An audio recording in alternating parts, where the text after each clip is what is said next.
Сайн байцгаана уу?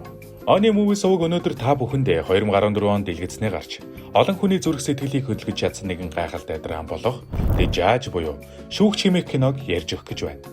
Уг кинонд Роберт Дауни Жуниор болон Роберт Дuvall нар эцэг хүүгийн харилцааг хуулийн хатуу ертөнцийн дунд хэрхэн эвлэрэл уучлалаар холбож чаддаг түүхийг харуулдаг билээ. Тэгэхээр хэдүүлээ олон юм нуршилгүй лайк болон subscribe дараад кино руу орцгоё.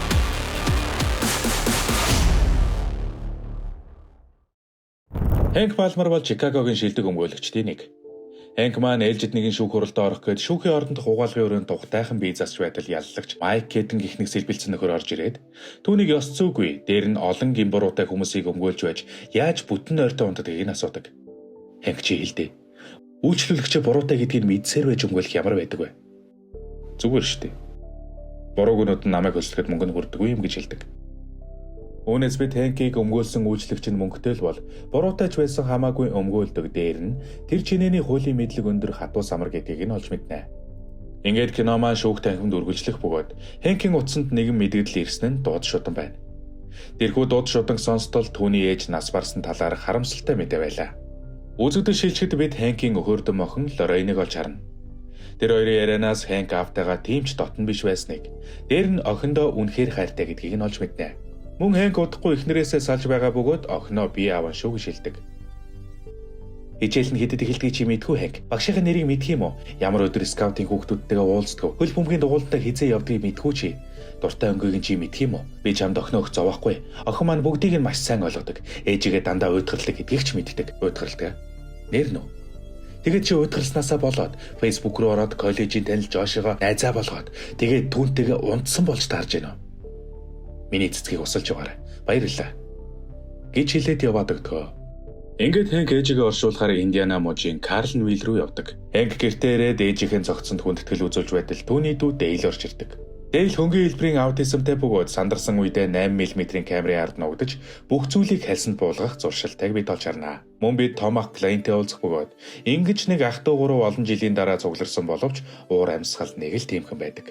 Хэнк орон нутгийн шүүхийн байранд ирэхэд шүүгч Жозеф Палмер нэгэн залуу шинэ ачааны машин худалдан авсан хэдий ч салсан жирэмсэн их нэртэй хүүхдийн тэтгэмж төлж чадахгүй гэсэн хэргийг хэлэлцэж байна. Хурлын эд донд шүүгч өөртөө олон жил ажилласан Августусын нэрийг мартдаг бөгөөд түүний ой санамж нэг л биш байгааг хүүн анзаардаг. Хэнкийн аав уг оддоо олон жил орон нутгийн шүүгчээр ажиллаж байгаа бөгөөд уг ажилдаа ч гаргуун олонний хүндэтгэлийг хүлээсэн хүн болохыг хардаг. Гэхдээ нэг ийм насны зарим ах нар нэг тийм зожиг гүжүүд болчихсон байдаг штеп. Нэг тиймэрхүү л ах юм шиг байгаа. За. Ээжигээ оршуулах ёслолыг дуустал Хэнк маань аавын дахид хонохор болдгоо. Чиний өрөөнд бид хэрэгтэй бүхний хадгалт юм уу? Маргааш өглөө бүх палмарчууд оршуулах ёслолд явхаас өмнө орон нутгийн хоолны газарт өглөөний цай ухаар ирсэн байдаг ч мэдээж Хэнкэд энэ талаар хэлээгүй. Хэнк ирээд түүнийг өрсөнд нь баярлаж байгаагаа ёжтойгоор илэрхийлгээд шүүгч болон ах トゥ хоёр нь хүлээлгүй гараад явдаг. Энэ үеэр Хэнк 20 жилийн өмнө ахлах сургууль байхдаа үерхэж байсан хуучин найз охин Сэмиг хоолны газар одоо ч ажиллаж байгааг хараад гайхдаг. Ингээд оршуулах ёслол боллоо. Тэр шөнө Палмерын хөвгүүд хоорондоо элдвийг ярилцаж суух бөгөөд Хэнк аавыгаа уудаг болсон байж магадгүй. Хамт олон жил ажилласан Августусын нэрийг нь мартчихсан байсныг нь хэлээд маргааш өглөө бушуухан эндээс арилах минь гэж хэлж байхыг нь аав нь сонсчихдаг. Хэнкийг буцах гэж байгааг сонссон ч аав нь угаасаа ийм зүйл болохыг мэдэж байсан болохоор нэг их зүйл хэлэлгүй дэлгүүр орохоор гардаг. Харин ах トゥ ус нутгийн бааранд орохоор шийдэж гарч явцгаалаа. Бааранд нутгийн хідэн халамцуу залуус шүүгчээс болж аавын хаалга татаад авсандаа игдүүцэн Клейнийг элдвэр хилж зодоон гаргах шахна. Харин энэ үед Хэнк өөрийн хуулийн мэдлэг болон мэрэгжлийн ур чадвараа ашиглан нөгөө нөхдүүдийг эвтэйхэн аргалж чаддаг. Үүнийг нь харсан баримын бүсгүй Хэнкэд сайтан хаях бөгөөд төд удалгүй уг хоёр маань жанжан хийж эхэлдэг. Өглөө боллоо. Онгоцны буудлын руу явах гэж байсан Хэнк аавынхаа өөрөөс нь өөр хэнийг ч хүрэгдэггүй машин нь ямар нэгэн зүйл мөрөгчсөн байгааг олж хардаг. Энэ үед аав нь гарч ирээд хэн миний машиныг юм болгочих вэ хэмээн өчигдөр юу болсныг санахгүй байгаа мэт урсдаг. Глэйний хүүхдүүдийг хулгаагаар унсан уу гэж асуухад Хэнк түүнийг өчигдөр шөнө дийлгүүр гарахаар машин авнаад явсныг нь хэлж няцаалаа. Тэгээд аавыгаа эхнэрээ алдаад удаагүй байгаа. Дээр нь эмзэг сэтгэл зүгээсээ болоод 28 жилийн дараа буцаад архинд орж согтуудаа ямар нэгэн зүйл мөрөгчсөн юм биш үү хэмээн тулгадаг.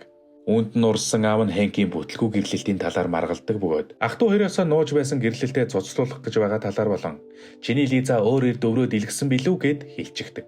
Үүнд нь гомдсон Хэнк амьд байгаа цагтаа дахиж энэ гэрлүү би зүглэхгүй хэмээн яваад өгдөг. Онгоцон цуугаад хүүхэд байхдаа хэрхэн аз жаргалтай аавтайгаа загсанд явдаг байсан талаар бодноо. Хэнк буцаад ирээчтэй. Цагдаа нар аавын эвдэрсэн машины талаар асуугаад байна. Наач над тамаагүй. Хүн алчгаагүй юм бол та нар өөрсдөө уучраа олооч. Дэд цогцолсон байна Хэнк. Цагдаагийн газар Палмерын гэр бүлийнхэн бүгд цугларлаа. Шериф үд шүүгчээс өчигдөр юу болсон талаар болон түүний машиныг осол болсон газар руу хөлж байхыг нь хүмүүс харсан гэдгийг нь гэрчилдэг. Хэнк өгшин аавыгаа өмөрч цагдаа нартай маргалддагч аавд нь энэ таалагдаагүй бол түүнийг зүгээр л яв. Бүр зайл хэмээн хэлдэг. Ингээд ямар тач цагдаа нар шүүгчийн машиныг шинжилэхээр хурааж авдаг. Гэрлүүгээ харих замдаа Хэнк ааваасаа юу болсон талаар нуулгүй хэлхийг хүсдэгч аав нь юу ч санахгүй байгаагаа дээр нь хүм мөргөөгүй хэмээн маргадаг. Үүнд нь Хэнк итгэхгүй байгаа бөгөөд аавыгаа согтуу байсан юм биш үү, мөрөгчсөн юм биш үү л гээд байдаг. Би тэнэ талтай. Хэрвээ байдал буруугаар эргвэл итгэлтэй дүрсгэн ямар ч байсан 28 жилийн турш арх амсаагүй гэж хэлнэ шүү. Нэгэнт хийсэн юмыг одоо яах вэ? Хэрв та хүн дайрсан бол гинэт гараад ирсэн гэж хэл. Тань зөвлөх юм байна. Битгий юу хэлэх үгээ зээжл. Маачи. Цагдаа нар аавынх нь машины шүүх шинжилгээний хариутай ирэх ба машины хамар дээрээс хохирогчийн цусны толд байхыг олж тогтоосон байдаг. Хамгийн гол нь тэрхүү хохирогч нь өмнө нь найз охиноо хороосон хэрэгээр манай шүүгчид шүүгдэн 20 жилийн хорихыг сонссон Марк Блэквелли гэдгийг нь тогтоожээ. Ингээд шүүгч маань албан ёсоор с ижигтнэр татагдан өмгөөлөгч хүүгийнхээ ачаар хэсэг хугацаанд батлан даалтанд гардагч энэ нь хохирогчийн ээжид таалагдахгүй нь мэдээж. Эцэг хүү хоёр уг хэргийн талаар дахиад л маргалдаж Хэнк аавыгаа өөрөө өмгөөлөхийг хүссэн ч уурссан аав нь хүүгээрээ биш харин дуршлаг муутай орон нутгийн өмгөөлөгч Кеннеди хөлсгөр шийдэн Хэнкийг бүрж ихээр бухимдуулдаг. Гисэн хэдий ч нас барсан ээжигээ бодон гэр бүлээ гих Хэнкийн сэтгэл дахин дэлбэлнэ. Ингээд шүүгч Хэнк хоёр өмгөөлөгч Кеннедитэй уулзсан.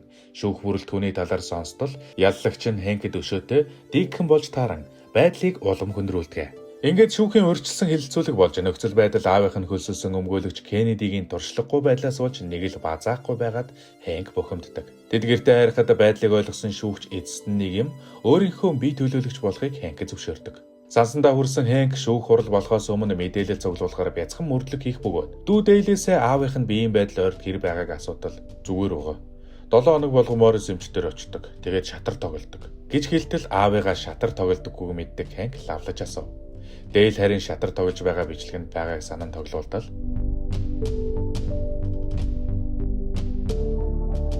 аавыгаа өвчтөй болсныг мэдсэн Хэнк аавтайгаа хэргийн газар дээр ирэн юу болсон талаар асуув. Санаж байгаа зүйл байгаа эсхийг нь лавлангаа. Та өдчихөө юу? Хэмээн асуухад аав нь шулуун гидсний хор тавдартай болоод жил гаруй болж байгаа. Ах トゥ нар нь мэдэхгүй гэдгийг хэлдэг. Харин Хэнк нэг зүйл сэдсэн нь хавдрын эсрэг химийн тарианаас болж биеийн байдал муудсан гэж шүүхэд танилцуулбал яаш итгэлгүй өнгөрч болох талаар аавдаа хэлдэг. Үнийг нь мэдээж аав нь зөвшөөрдөггүй. Учир нь ингэж мэдүүлвэл аавынх нь 1 жилийн дотор шүүсэн бүх хэрэгүүд хэрэгсэхгүй болох байлаа. Яах учраа олохгүй байгаа Хэнк өрөөндөө байсан хуучин цамцаа өмсөд хэсэг агаар амьсгалахаар дугуйнан гарнаа. Гэтэл түүний хажуугаар хуучин найз бүсгүй болох Сэм явж өнгөрөх бөгөөд өөрийн охиноо танилцуултал хэд хоногийн өмнө баар нь жан болоод байсан бариман охин Карла байдаг. Хэнк Сэмийг нөхөртэй болсон эсхийг асуудал Карла түүнд "Би чи хүсээгүй жирэмслэлтээс олдсон хүүхэд шүү дээ" гэж хэлнэ. Карлагийн төрсэн хугацаа нь Хэнкийн Сэмээс салж өөр хот руу явсан үедээ яг тарж байдаг. Карла удахгүй Вашингтон явж сурах гэж байгаа бөгөөд юугаар сурах гэж байгааг нь асуудал хуульч болно гэж хариулсан нь цаанаа л нэг Хэнкийг айлгнаа. Хэнк хэсэг хугацаанд Индиана мужид байх болсон тул охин Лорейна өөр дээрээ ирүүлжээ.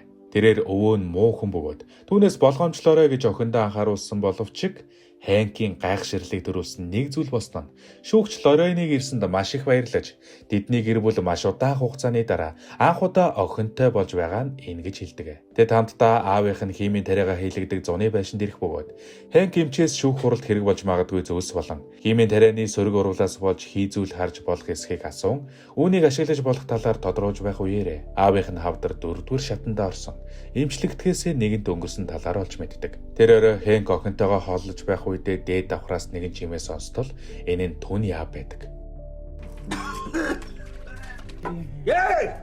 Өвчнөөсөө болоо тамирдаад өтгөн шингэтэйгээ хойлолдчихсан байдаг. Аав нь түүнийг хөөсөн боловч яах аргагүй Хэнкээр туслалан усанд орноо. Лорейны буцах цаг болж нисэг онгоцон цуух үеэр Хэнк охиноо Карлатай адилхан зан чанартай гэдгийг нь олж мэднэ. Хэнк гэртээ ирээд монтажи эргүүлж байгаад Карлаг Самантатай өнгөрүүлсэн сүүлчийн шөнөөс 9 сарын дараа төрсөн гэдгийг нь олж мэддэг. Онцгой байдлын дуу тохио ангинаа. Баалмрын гэр бүлийнхэн зойрын давхартаа орогнож байх бөгөөд бүгдээрээ дээлийн 8 мм-ийн камераар авсан бичлэгүүдийг үзнэ.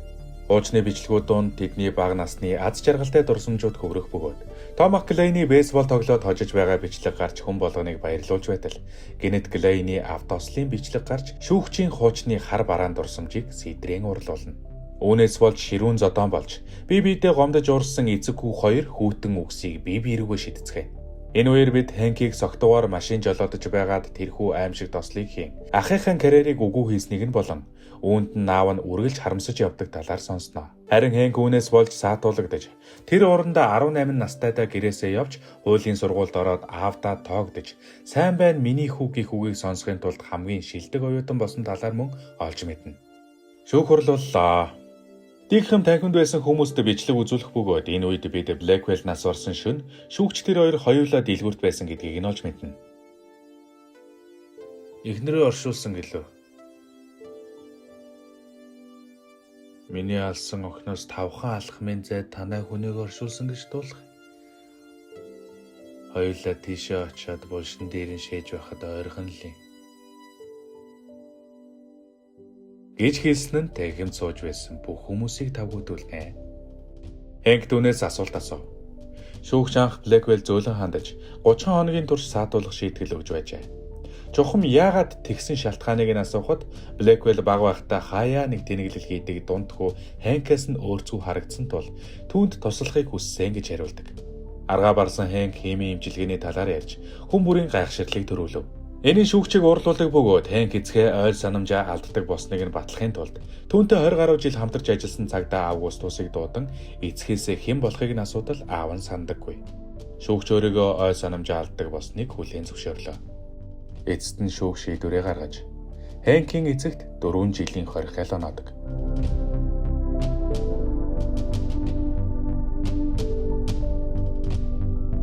7 сар өнгөрсний дараа шүүгчийг эрүүл мэндийн шалтгааны улмаас хугацаанаас өмнө сулладаг бөгөөд Хэнк автагаа үргэлж дурсамж дунд нь үзэгддэг байсан шиг нуурын гол загасчилж байдаг ба аав нь түүний хувьд хамгийн шилдэг хуульч бол чи шүү хүүмэн гэж хэлээд хорвоод дахиж хизээч эргэж ирэхгүйгээр холын хол явдаг билээ.